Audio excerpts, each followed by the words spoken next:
Welcome to the Business Services Café, brought to you by ABSL Hungary, powered by Branded Employer Branding. My name is Ádám Horváth. I'm your host for this energizing coffee break. Today, we are serving up fresh insights on the shared services sector, focusing not just on the present, but looking ahead to the future.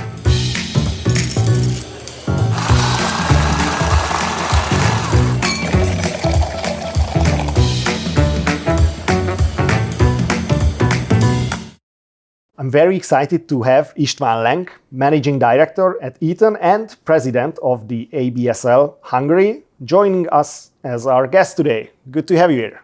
Good morning. Thanks for joining. So grab your favorite cup of coffee, get comfortable, and join us while we brewing an expert insight and inspiring conversation right here at the Business Services Café. Thanks for tuning in. Let's dive in.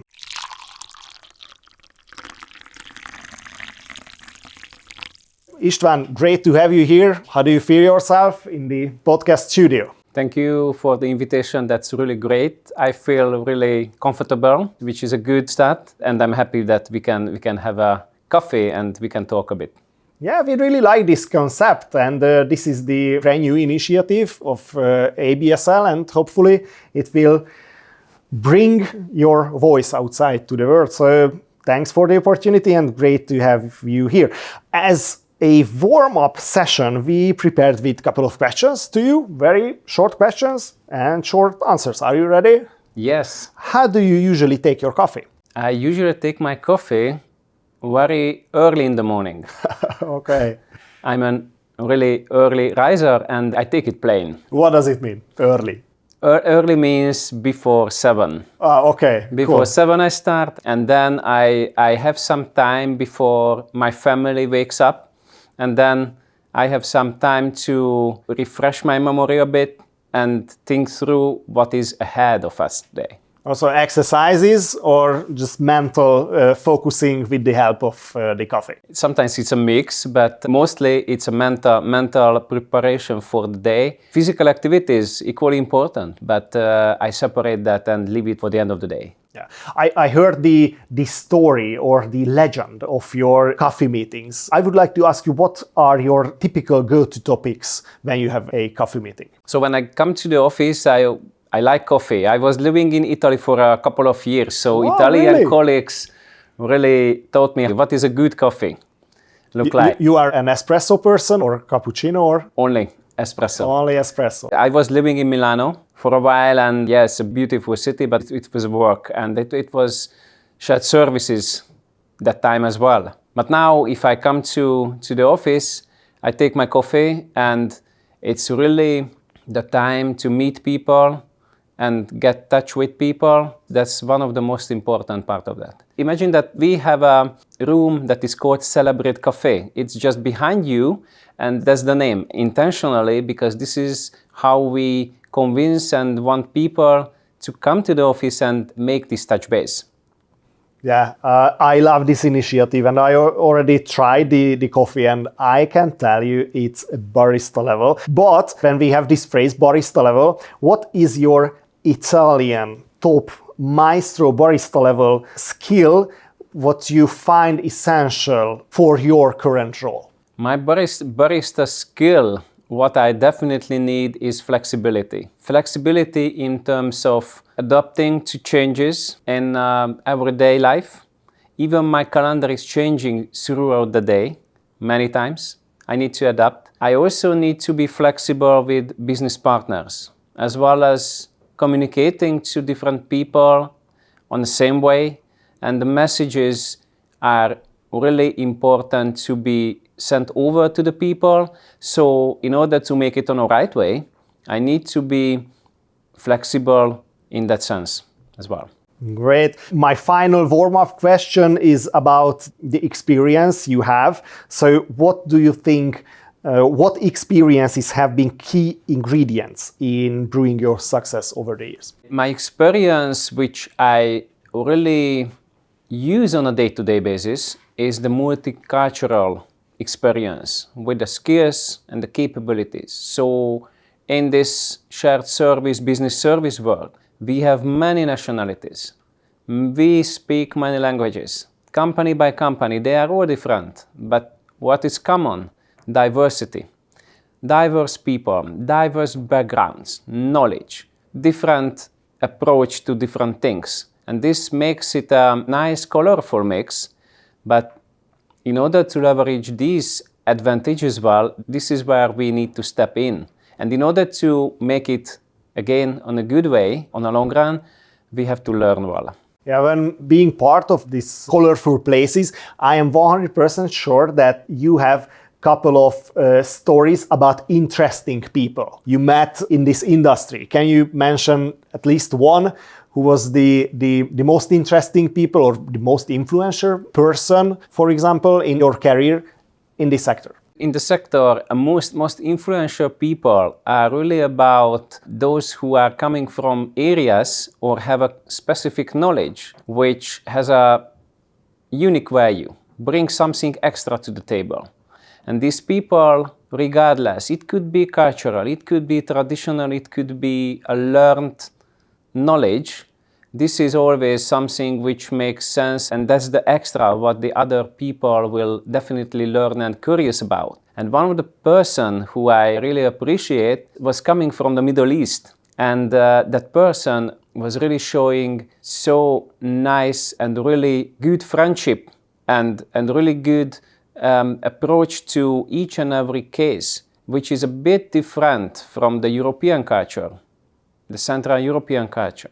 But at the same time, we could learn something else, how to do things differently in one hand. That was just amazing because of the good personality of the person, which made it a really good set at the end of the day. So I really like that, and I'm looking forward to find such unique experiences, meeting with new people, and learn something new every day.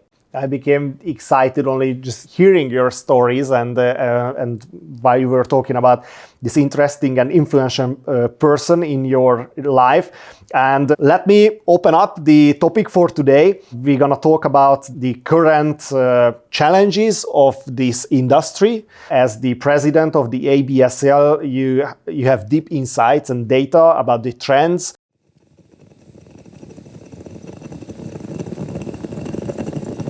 So maybe the hottest one. Let me start with this. What do you believe, what is the most significant transformation right now in this industry? Is it AI or not?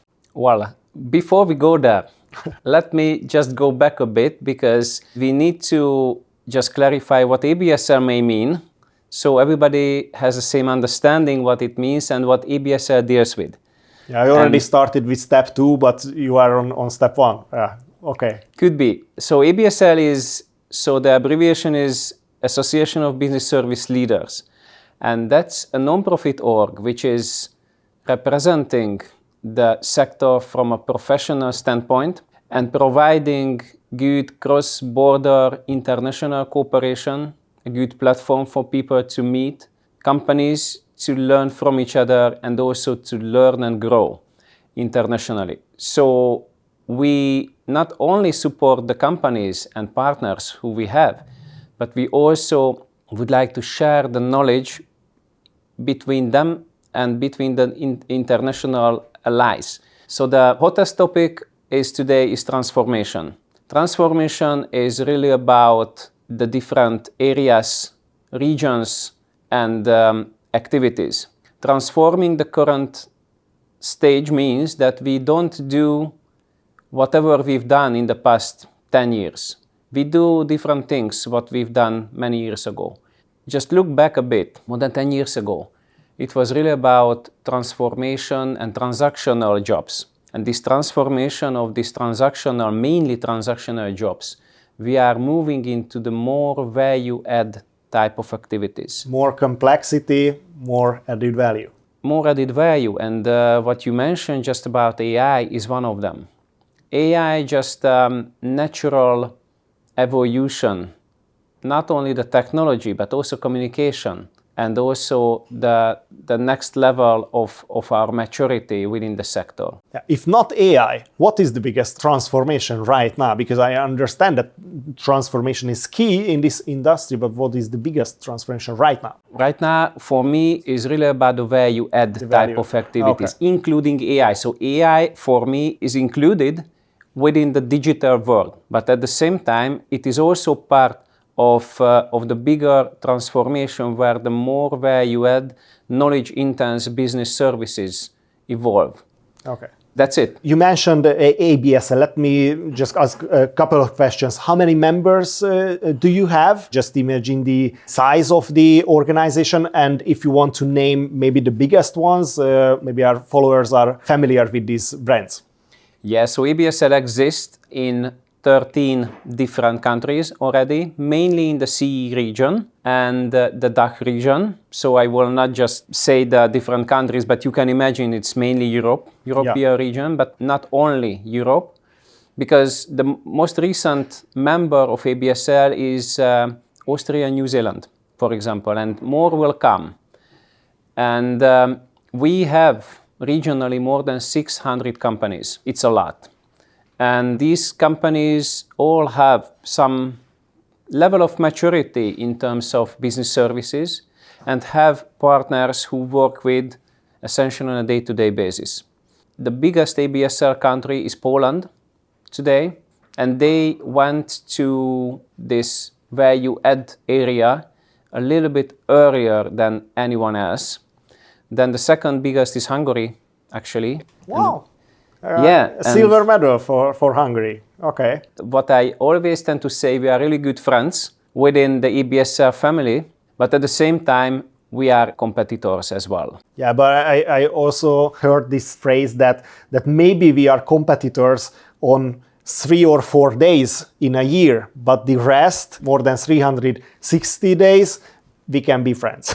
Yeah, it could be like that.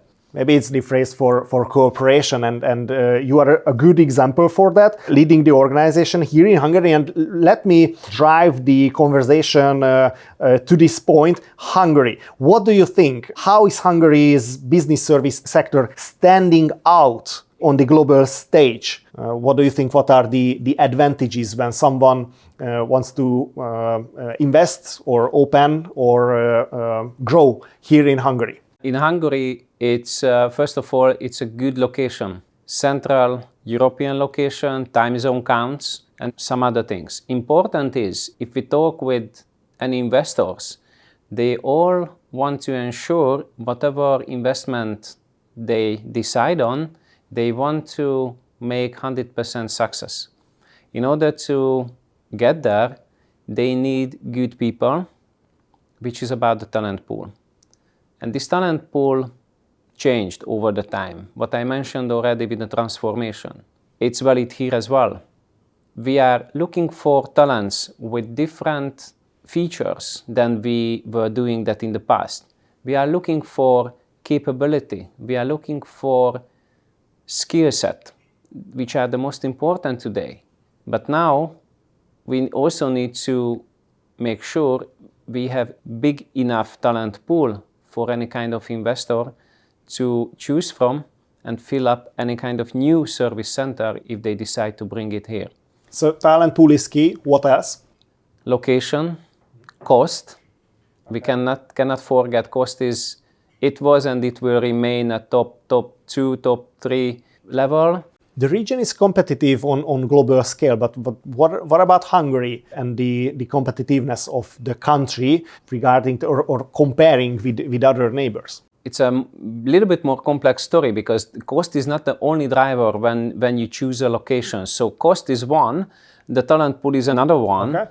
Also, we need to consider the economy, which is providing certain elements, and this is the government support, incentive support, what they provide, and then how well they see the business environment being competitive or not competitive, and to be maintained for a long run. This is what the investors always look at, and then the decision is made based on a set of these these areas, but there is a specific list and the process what they all follow in terms of locational selection, and that's the strategical locational selection process, what is driven through each and every case when a company decides on to expand somewhere.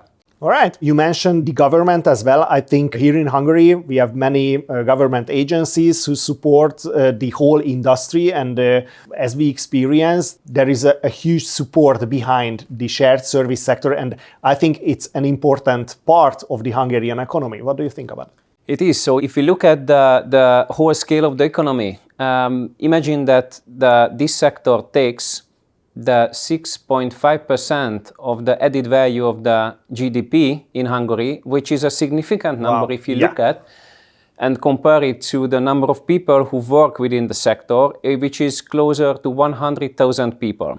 And these 100,000 people work within 200 different companies, and they move sometimes around, and this is the natural fluctuation and the natural feature of the sector. But it exists, and these companies tend to stay.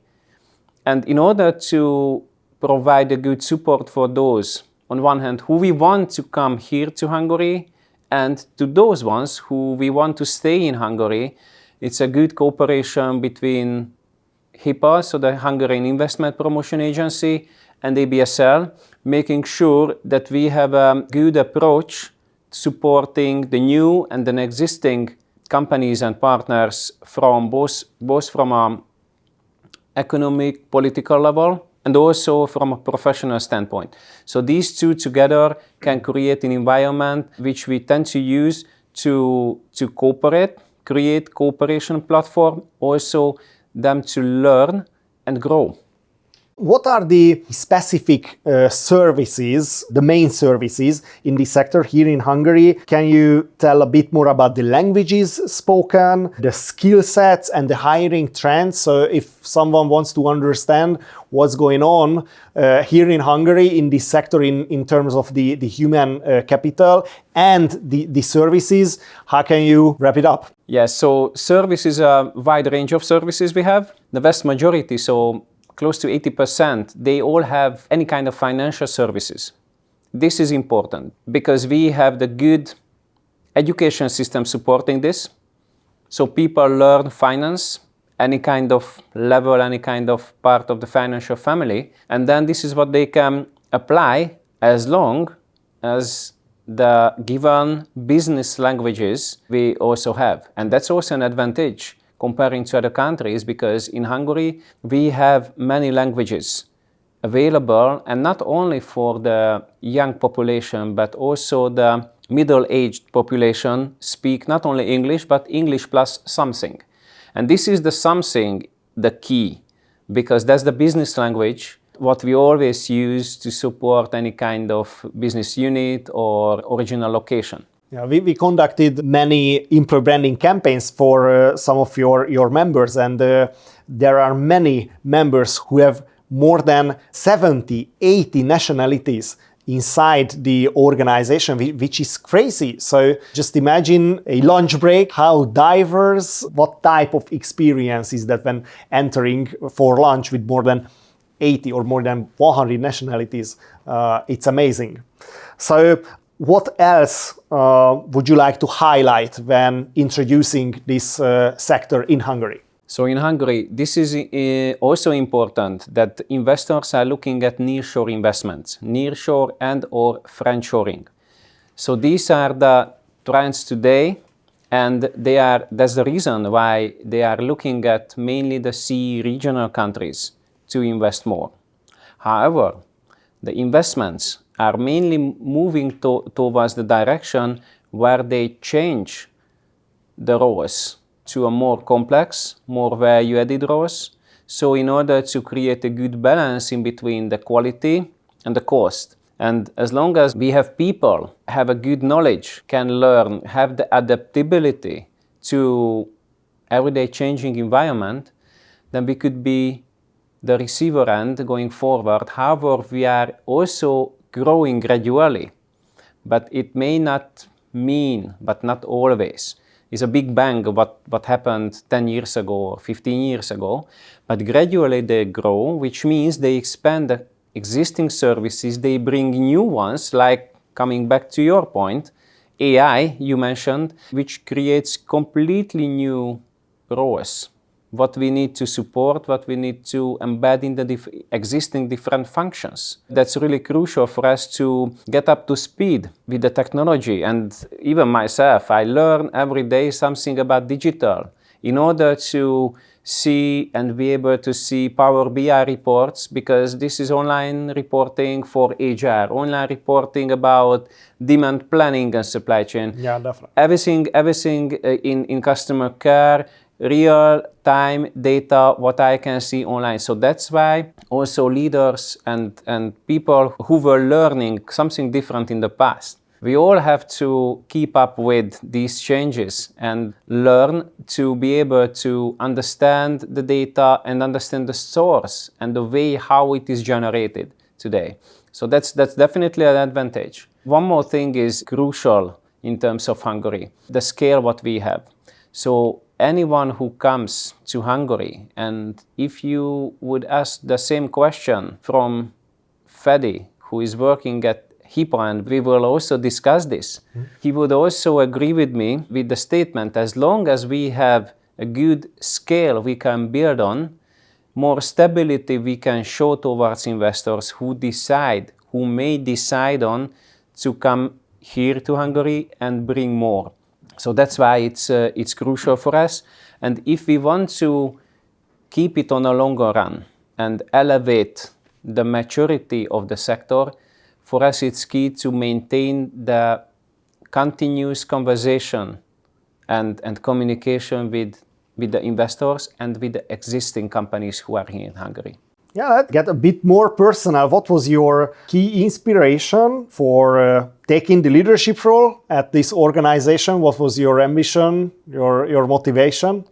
So when I took this role, for me it was a work. So for me, it's not a title, never was and never will be a title. It's a work. And when I talked with fellows, I didn't want to take this actually, by the way. Ah, okay.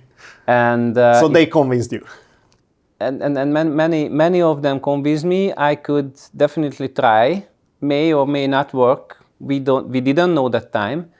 And I'm very pragmatic in a way that I need to know, okay, if I commit myself to something, then I need to deliver for myself, for others, and ABSL is a kind of servant role in that sense. We need to deliver and support the whole community and the sector insights and sector players.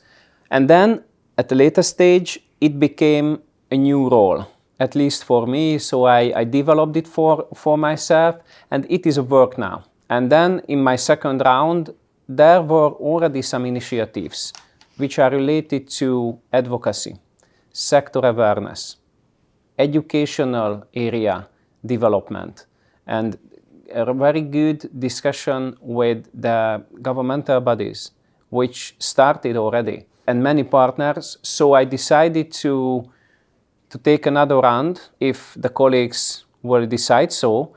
So then this is where we are today, and we are driving many projects, including the Tier 2 city development, which is about... Which cities?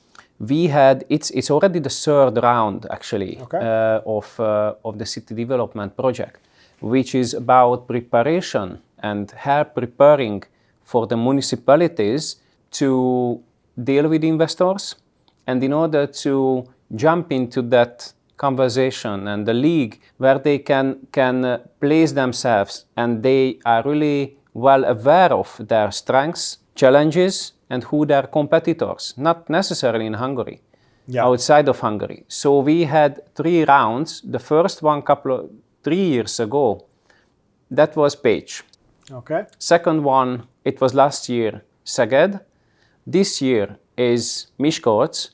And what happens is that what we do together with HIPAA, ABSL, and ensure that we can create not only an output result, a study what the municipalities, leaders can use with investors, but also we create a process where the municipality, the governmental body HIPAA, also the university leaders are involved, and everybody knows what is the role in terms of supporting any kind of investors when they come in. So that's the process what we go through with them. It's actually it sounds a very complex work because so many stakeholders, different point of views, different interests maybe. So building up an ecosystem in every tier 2 cities, it's an amazing and sounds complex job. It sounds, who is doing that is not so complex. The aim is actually to develop a little bit the countryside in a way that Hungary is a very much Budapest-centric city. Ever was and will remain mainly.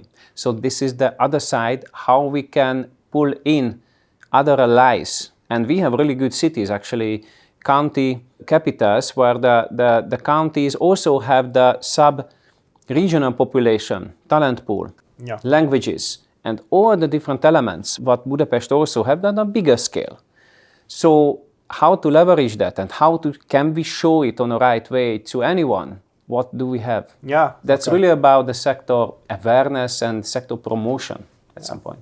Last week we were in Amsterdam participating at the World Employer Branding Day, and one of the case studies were highlighting the location branding, not in terms of tourism, but for work. So employer branding for a city is crucial to help the local companies to attract Gen Z, for example. And we conducted campaigns at Pécs to highlight to the Gen Z graduates that, hey, this is a cool place. Why to leave? The companies are coming to you. You don't have to leave your city. I think it's a very different approach from companies and from the municipalities as well. But Pécs was very happy with this.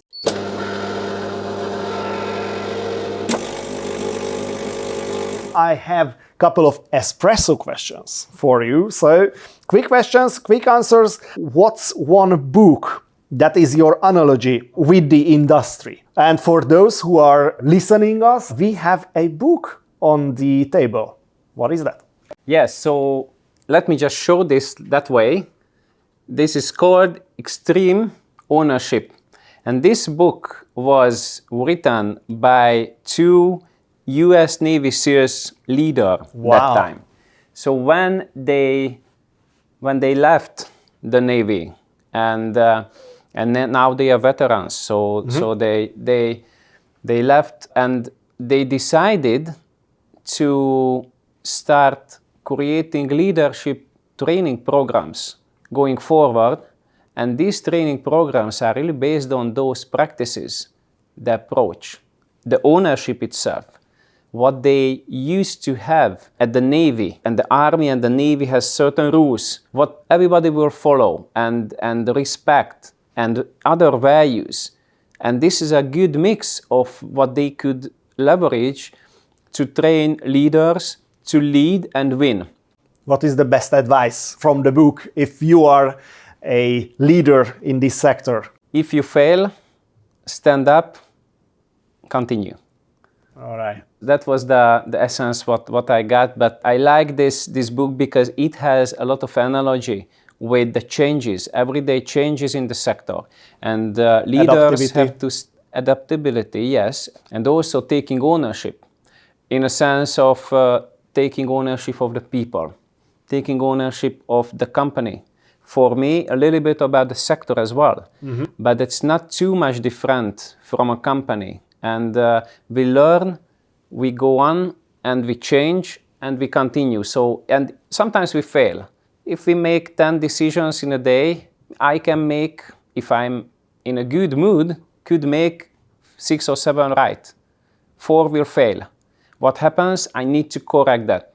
Correct them, and then go on and make sure I learn from what happened, and then next time it will be better. I love the analogy. So it's again extreme ownership, how US Navy SEALs lead and win by Jocko Willink and Leif Babin, right?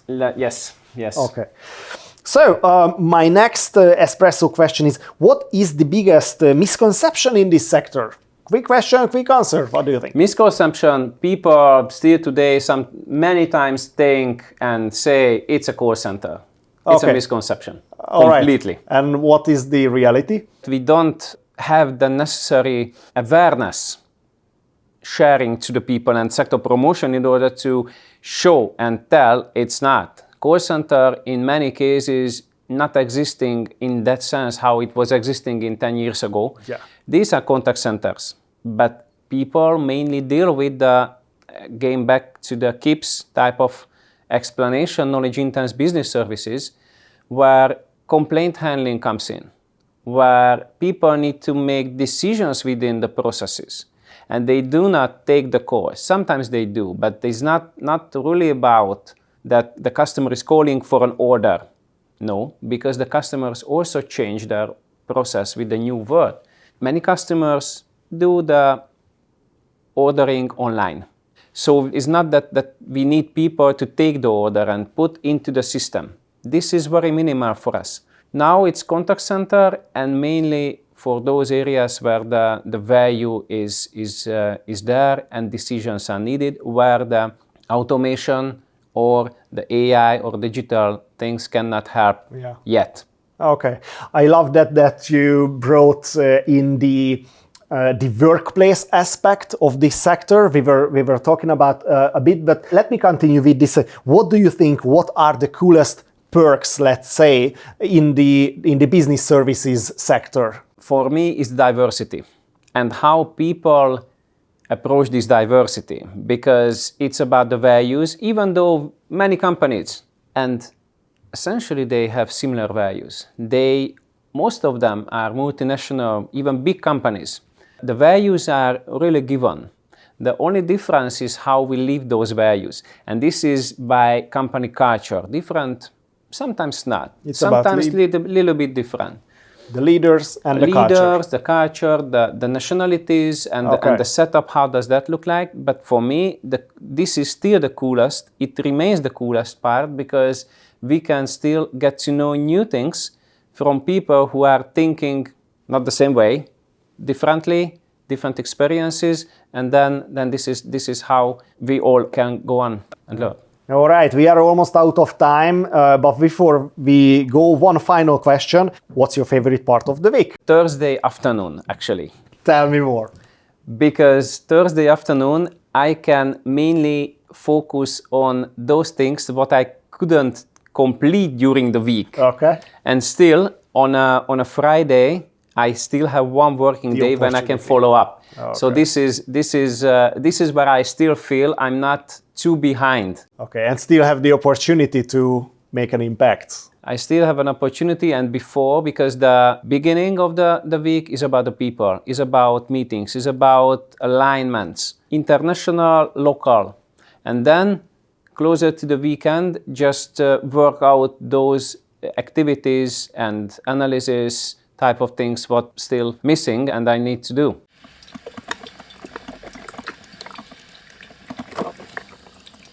All right, thank you, István. And before we close out, I would like to hear your thoughts and own self-reflections about this podcast episode. So what do you think? What were the key takeaways?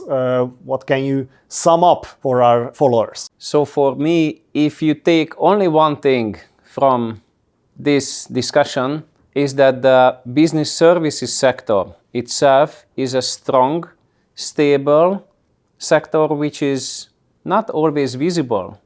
But if you look at the companies who work and provide the main flow for the sector, these are really good companies with good values. They all create opportunities for people, not only for the work, but also to grow personally, grow internationally within the company or outside of the company. And this is also create good opportunity for careers on the long run. And at the same time, it's also an opportunity for the companies, because we have people who have the learning mindset. They get more, they can put in more. So this is also good for the investors to strengthen the presence in Hungary. So it could be a win-win. So if I take one thing, cost is one thing, but quality, how we work and how we approach each other and interact with each other, equally important. And this is what's visible and should be visible at a sector level and international level. Amazing final sentence, and what a fantastic conversation today. So thank you very much for joining in. Thanks for the great insights about the business services sector. It's always a pleasure to talk with someone who brings so much passion to the table. So again, thank you very much. Thank you very much to you too. If you enjoyed this episode, make sure you hit the subscribe button and rate us, leave us a review. And please share the episode with those who are maybe interested, or leave us your comments and let us know what you think about this topic. So again, this was the Business Services Café. Until next time, take care.